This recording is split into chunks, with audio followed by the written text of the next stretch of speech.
Praise the lord. ఈ సమయమందు మత్తయి సువార్త 18వ అధ్యాయం 9వ వచనం.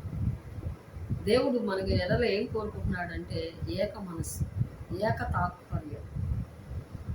ఎవరైతే ఏక తాత్పర్యం కలిగి, ఏక మనస్సు కలిగి, ఇద్దరు ముగ్గురు కూడి నా నామమందు ప్రార్థన ఏకీభవించి ప్రార్థన చేస్తారో వారి మధ్యలో దేవుడు ఉంటాడంట. ఉండి ఏమంటాడంటే, దేవుని స్తోత్రం, మరియు మీలో ఇద్దరు తాము వేడుకొని దేనిని గూర్చినైనను భూమి మీద ఏకీభవించిన ఎడల అది పరలోకమందున్న నా తండ్రి వలన వారికి దొరుకునని మీతో చెప్పుచున్నాను.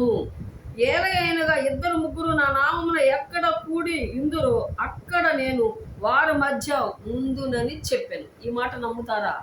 దేవుని స్తోత్రం. ఇద్దరు ముగ్గురు కూడి చోట ఎవరైతే ఏకీభవించి ఏక మనసు కలిగి ఏక తాత్పర్యం కలిగి ప్రార్థన చేస్తారో వారి మధ్యలో ఉంచి, దేవుని స్తోత్రం, ఆయన యేసయ్య నామములు అడిగినవన్నీ ఇస్తాడంట. అలాగా ప్రార్థన చేద్దామా?